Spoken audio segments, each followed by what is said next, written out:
pamanggih paduka. Menapa to kapitayan menika Kakang? Kula Allah. Kapitayan iku dunuhe ana ing dalem ati kang gantepi. Lan ditindakake semanut kegedhenging rasa yai. Nanging Kakang,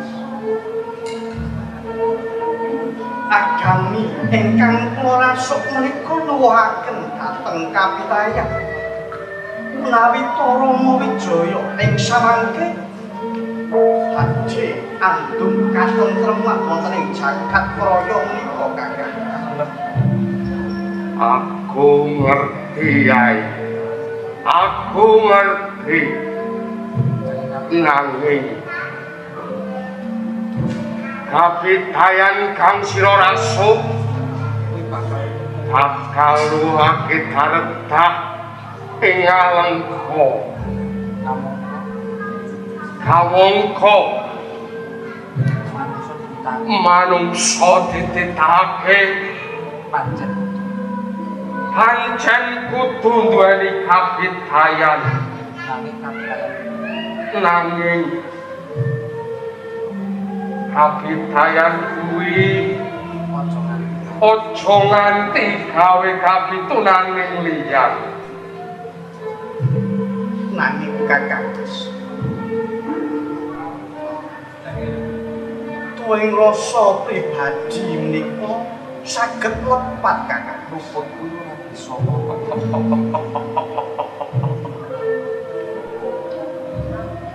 Luput kuwi ora bisa padha tumrap siji lan sijine. Saperangane kapitayan kang beda-beda padha rebut bener anggone ngener jatine marempah. Kuwi kang gawe daretahing satengah papan yai. Lan uga kang bakal dumadi antarane Rama lan Rahwana. Menawi to saking pamanggih kathah menika saged tuwuh saged timbul awit kita ingkang boten mangertosi ugi boten pitados dhateng kapitayan Kakang. Kapitayan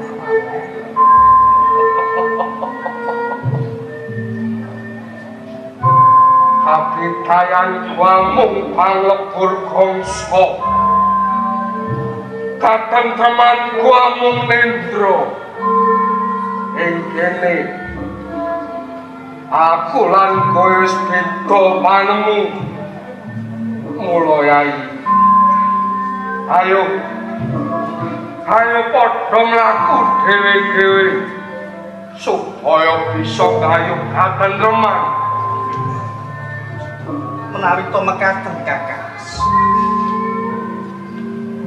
kula mung nderek ngandika malah kepara kula badhe nyuwun pamit badhe suwita wonten ngarsanipun Prabu Rama Wijaya. Kumpulkan sirase.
satu kota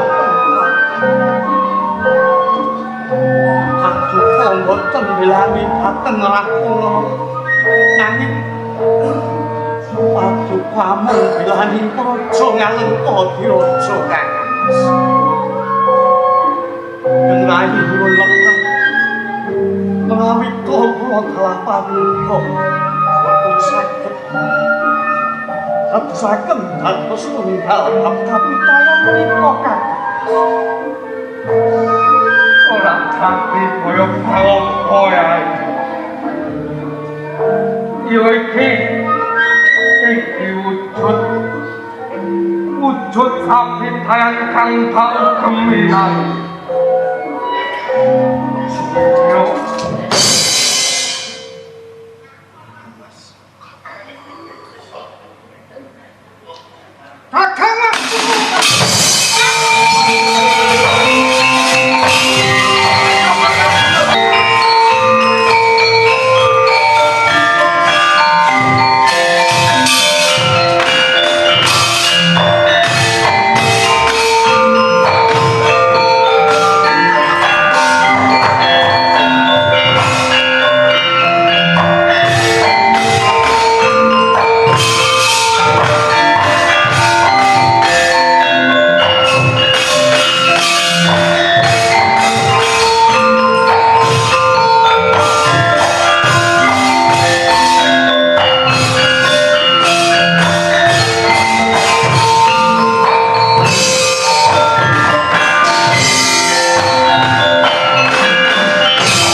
asik hanya pengetahuan alun-alun ning nagari tawar patungan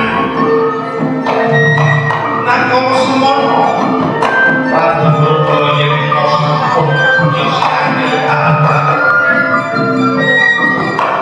ingin maman Rahastoyekno Batangan Raden Berboyekno Bapak Satu Orang Berboyek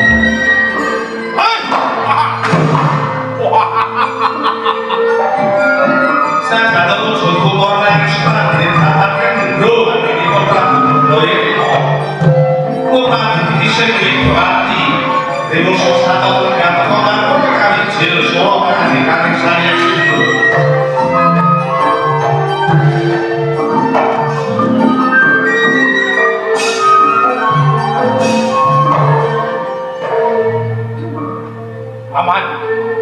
aman patih prastoyek momen Timbalan pasewangan agung arso kawiwitan moro sekecak no anggon mulungguh kewan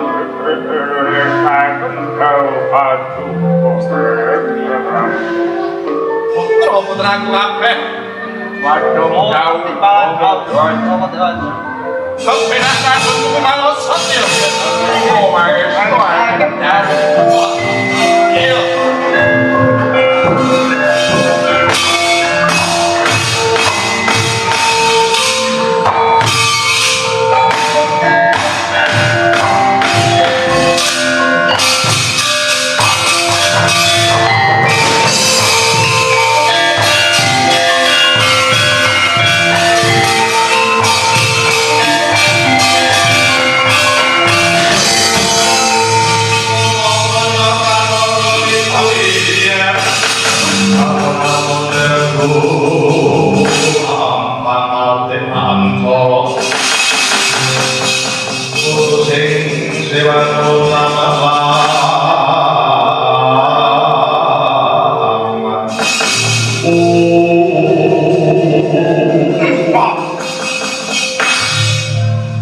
Yo andaku yo dunya yo amal-amalku dewi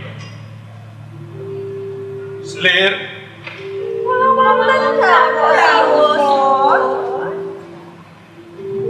Nadyanto ing wektu dina iki aku lan kowe kabeh wis mapan ana ing alam itu ing tegese kowe kabeh wis dadi arwah kang penasaran padha karo aku nanging pun kakang tetep tresno marang sira kabeh aja sumelang bab perkara kuwi nadyan to kowe wis yetmo kabeh nanging wis naksih katon ayu jejibanmu apa wis padha karampungan kabeh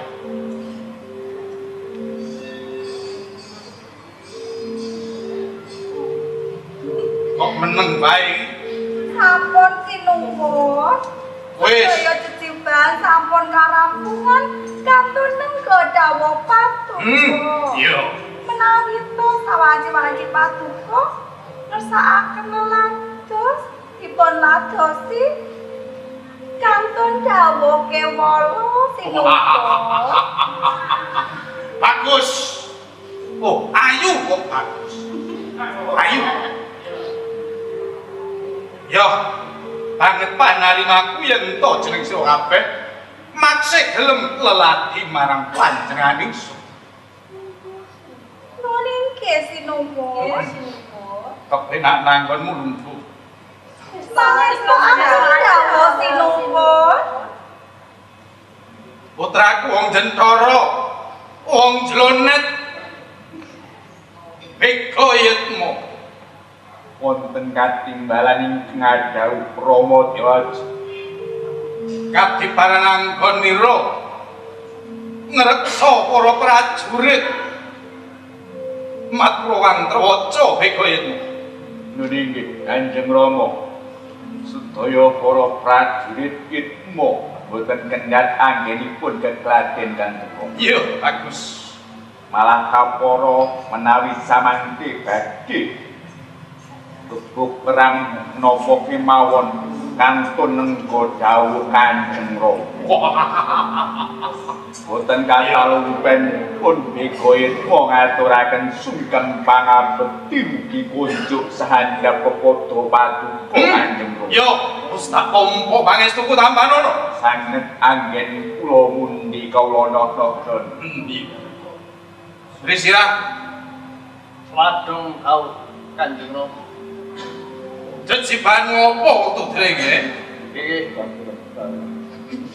Seciban ingkang kula tindakaken menika cecaki wonten ing tata wates praja tawang gantungan menika. Yo. Swanci kok menawi wonten payu-payu lan mengsah badhe lumebet wonten ing praja. Yo.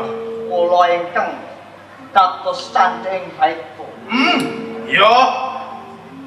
Banget panarimaku putraku wong bagus. Lho inggih wonten katalumpen.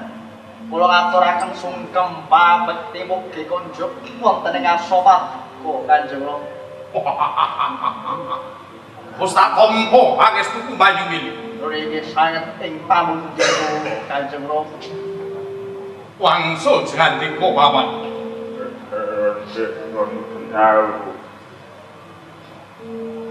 Jer kasunyatanipun iwadine kula lan paduka menapa malih para nayaka praja sedaya sampun mewujudan yetmo ingkang ateges menika sukma nglabrang nanging mboten kirang-kirang anggen kula kepengin sesandingan kalian titising Widawati mawon. Mbok nganti sok kapan wae panjenengan ingsun kudu kelakon, kudu kasembatan sesandingan kelawan titising Widawati. Mula pawan ing wekdal samenika menawi topat hukum maksih kepengin mapan wonten ing papan menika paduka parikedah jumurungaken dhateng kulunan paduka pun Rahwana inggih anggenipun kepengin garwa titising Widawati menika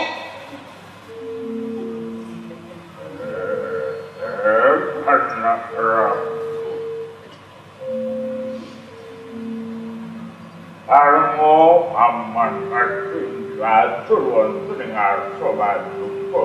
nggih Menawi to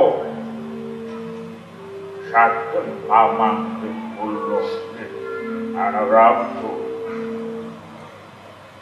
sedya paduka menika ketaipun dipun pesta langkung rumiyin.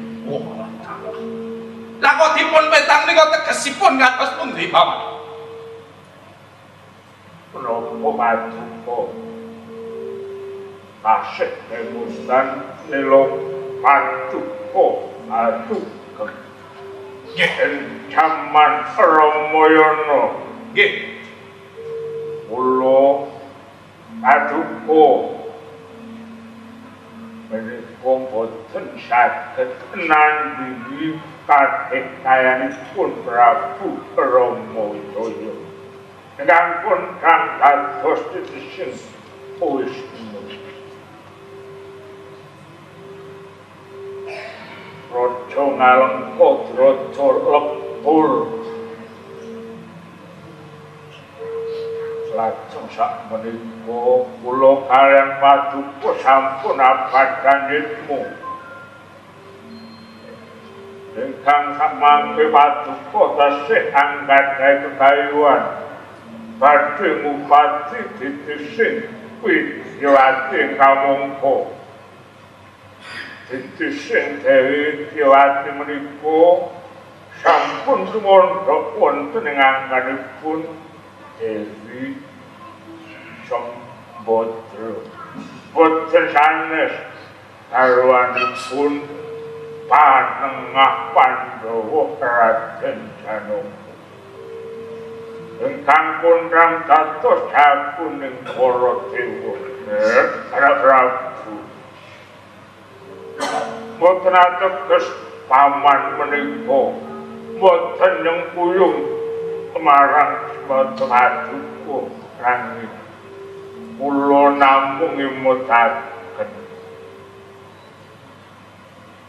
sampun anggen paduka paring mularutan dhateng kula sampun nggih Prabu nggih saderengipun kula ugi ngapuraken panuwuning tanpa upami dene paduka menika ing wekdal sakmenika maksih purun mejang dhateng kulunan paduka nanging bab perkawis titi sing Widyawati menika Gurda Kumara ya Rahwana Raja mboten badhe mundur ing atasku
Kakang Gurda Kumara anggon musuhan ana ing ngarsane panjenengan ingsun apa arep jaluk jatah makan yen kowe luwe rasah teko ning papan kene jujuk ana ing pungkuran kono ora kakang saka kadhanaku keprungu yen to kakang Gurda Kumara kuwi bakal bacotake sedya ora liya nggayuh titi sing Widyawati bener apa ora kakang kudu wis mangerteni kepiye watak-watake kakang tuwa iki anggone ingsun kepengin garwa titi sing Widyawati ento durung kasempatan ora bakal mundur kakang jeneng sira ora kelingan Tuk nalika Alam Ramayana anggonmu gaya titi sing Widyawati ora kasembatan malah kapara gawe gegerin dunya. Kamangka wektu iki aku lan sira wis mapan ana ing alam penasaran hakak. Yen to sedyamu bakal mbok bacotake ora teges Kakang Gurda Kumara pindha nilaku gawe horeng donya meneh Kakang. Umbukan Kepiye Kakang? Apa kanggo antara iku ora beda karo Paman Prastayatmu?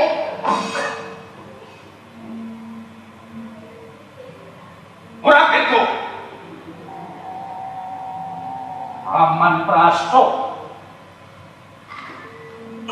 anggone paling larulat kuwi wae aku ora gagas apa maneh kowe. Kakang, anane Paman Prasta katore kepemut iku sak mestine kuwi ngeman marang kowe Kakang. Semono uga aku minangka adimu. Sejatine ngono aku uga ngeman. Dari ngono Kakang, aku mati ing palagan. Kowe ora mbelani kowe. Nanging aku mbelani ngalengka Kakang. Cerdas nyatane. Pangangkahku, aku bisa manjing ing kasuwargan jati. Nanging aku malah isih ana ing alam penasaran. Mergo isih kalepetan saka dosamu Kakang. Kula yen kena adimu elingake ndakno Kakang ndakno.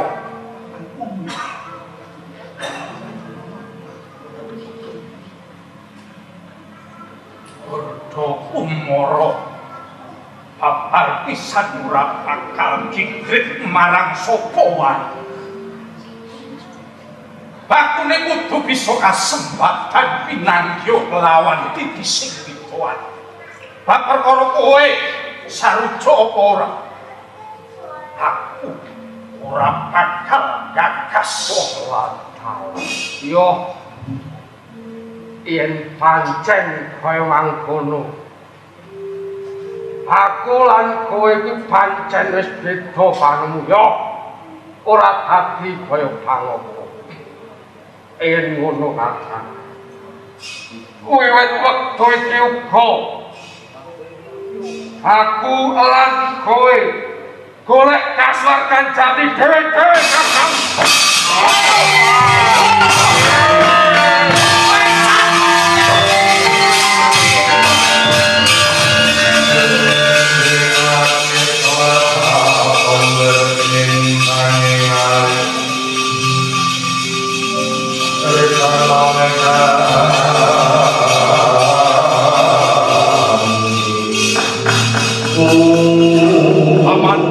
Paman Prastayat Simbalan mboten ateges kula menika ngeman dhateng abdi kula Kumbakarna yen nanging cerdas sunyatanipun anggen kula saged kuncara menika njawit kegiatanipun rayi kula pun Kumbakarna pramila. Kula badhe nyuwun sesak yantu paduka. Nopun kang kedah lampahi. Dipun candhet lampahipun Kumbakarna yetna paman.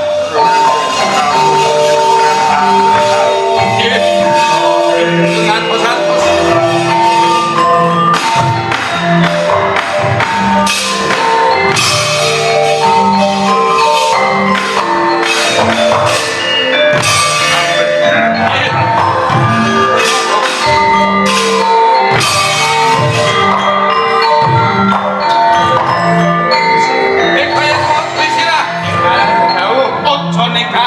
Paman Kumbakarna, aja nekake Paman Prasta.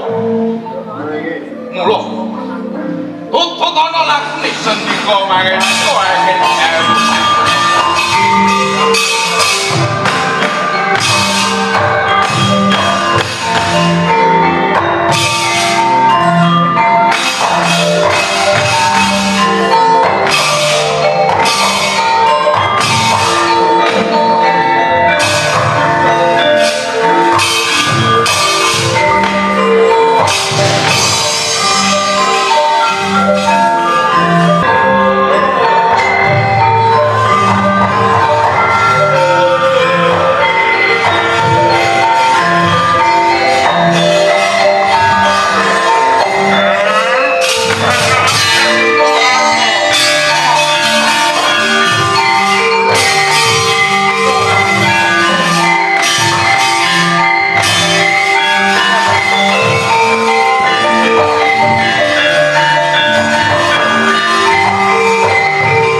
Aman pas soman. Nulis anak angker kumbawarno. Kenging napa man? Paduka nyandhet lampah kumbawarno yet moman. Awit araos tresno kula dhateng ngandika anak angker.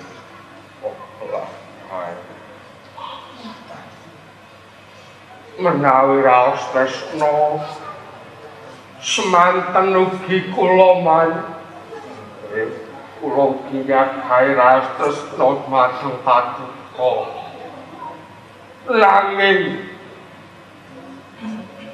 rasa tresno kula wau sampun lebur awit angkuhipun Kakang Gudamara Anak angker kumbawarno. Buk inggih sampun. Paduka kurang kadhahe araos ingkang mekaten. Menawi anak angker kumbawarno tasih anggadhahi raos tresna kedahipun anak angker boten nilaraken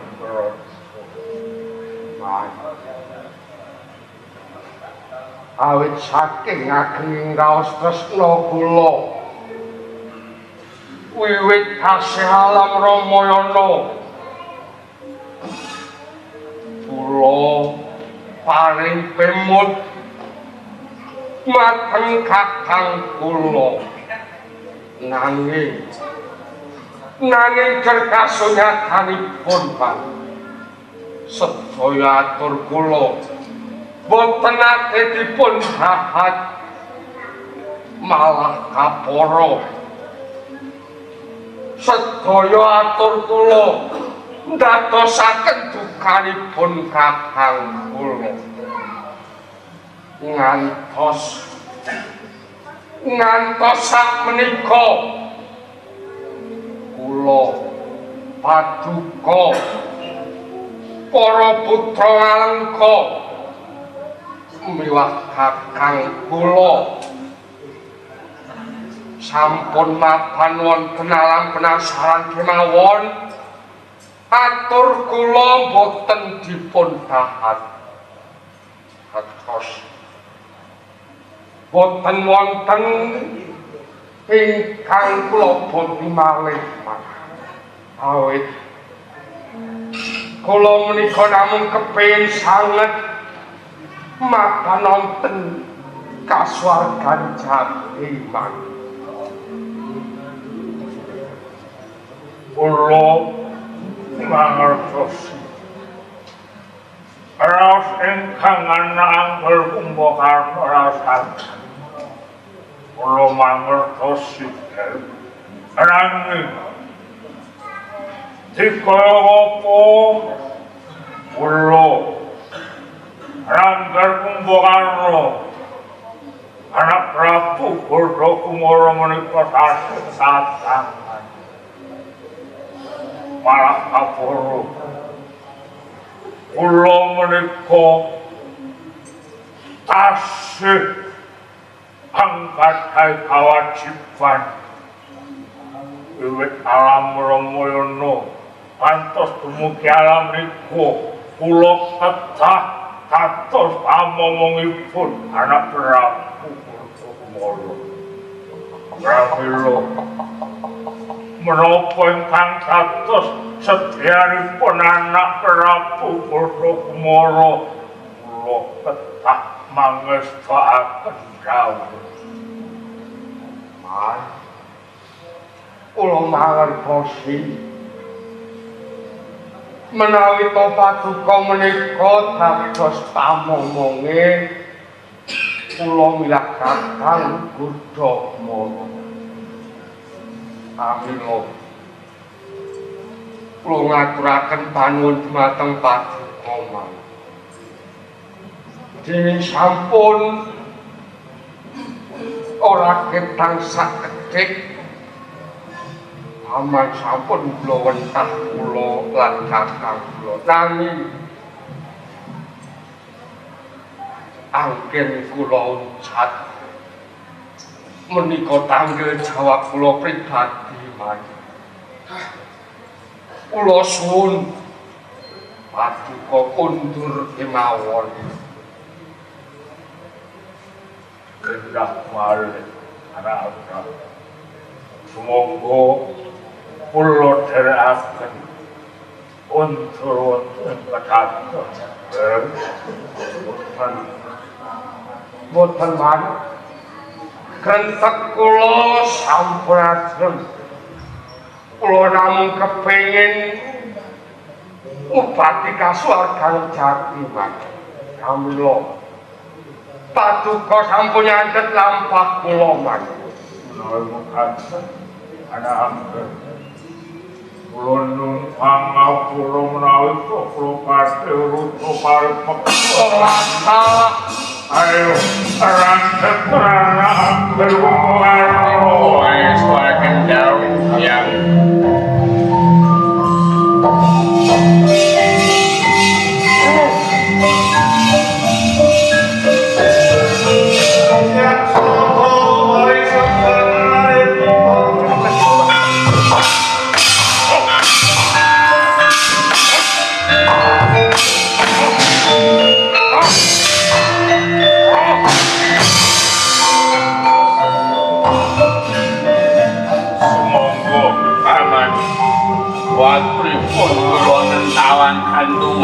berkoyet ora nuwun pamunten paman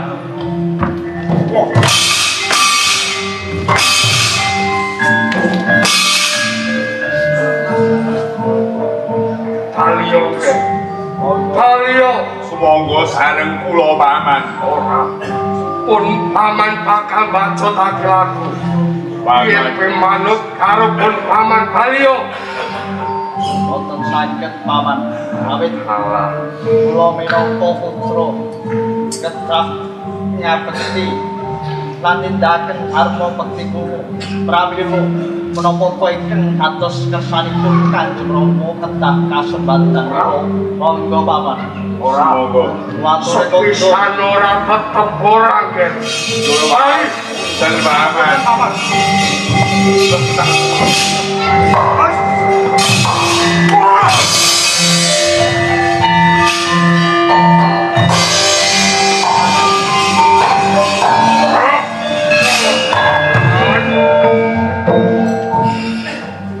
karena angger pembaharno suatu tauman menopo ade pacu kula jeneken menapa ingkang kados bersuatuku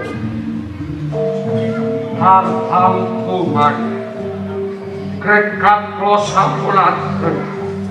Boten wonten ingkang saged ngendhakaken sedya kula manten. Mudah-mudahan semongko dipun lajengaken.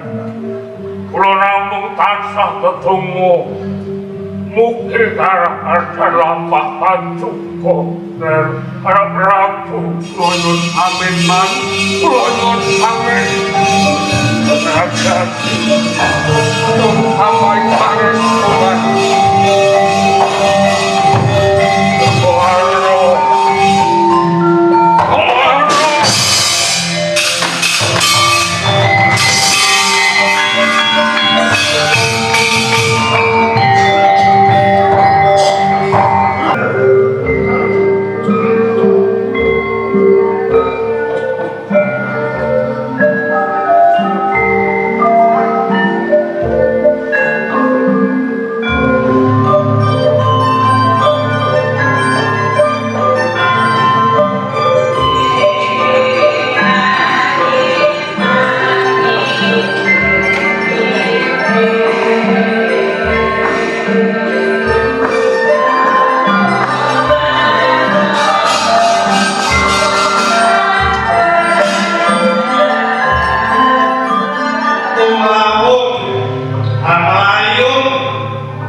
Kakang Mas Pupu Karno Kakang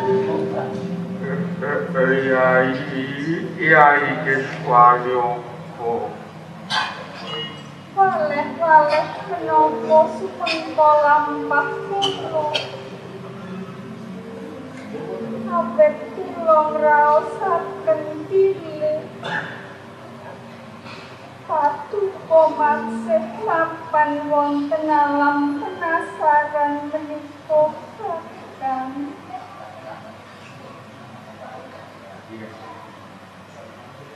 Yai pancen pun Kakang isih mapan ing alam penasaran. Awit sedyanipun Kakang nalika alam Ramayana aku mbelani ngalengka ing pangangkah yen aku wis tumekaning pati sukmaku bisa bebarengan karo kowe mancing ing kasuwargan Jatian.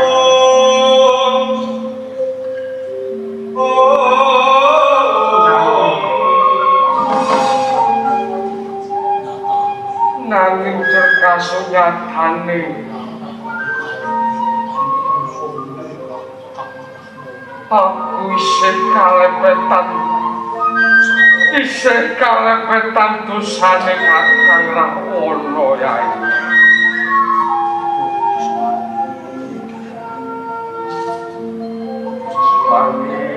Kriswani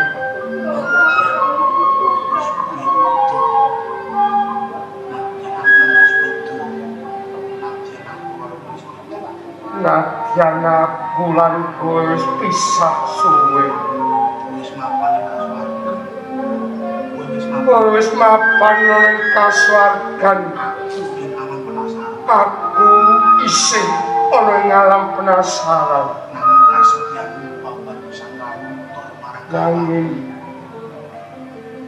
nanging kasedyan babar pisan ora luntur Yai.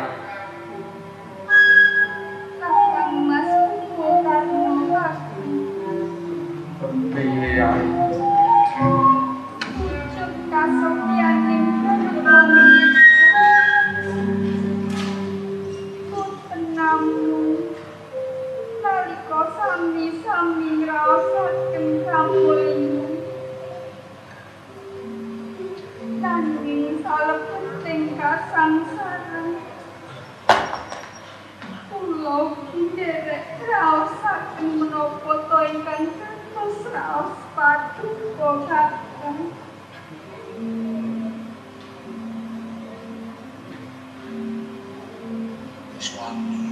Siswani aja ngundhelipun Kakang Yai. Aja ngundheli Yai. Restinipun mantu kula boten mapan wonten jatining alam sejati. Menawi to Paduka dereng pikantuk papan ingkang prayogi Kakang. Waduh Kriswani aduh.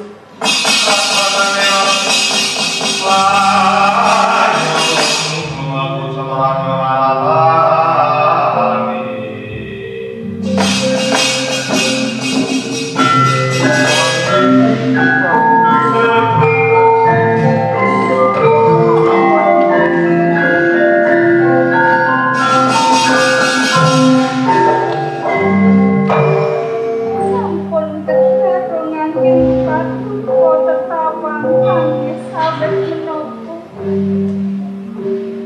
Sejatosipun wonten lantara panggen Paduka nggayuh jatining warga pepadhan Kakang.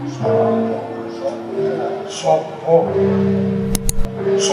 kuwi Yai? Jagat menika badhe wonten awet kumuning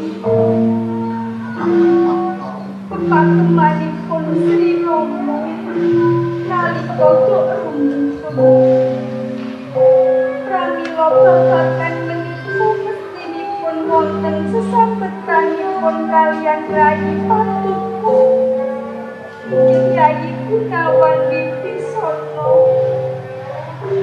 ingkang mangesti dumateng Bathara Rama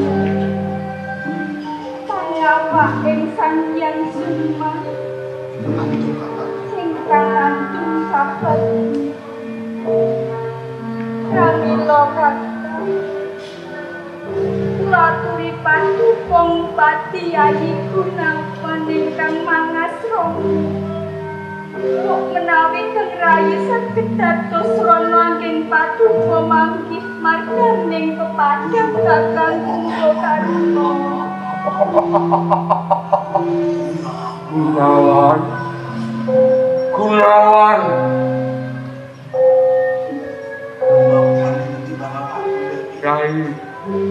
Yai Kiswani. Wonten Tanon aku Yai. Tanon aku. Pun kakang jaluk pamit Yai.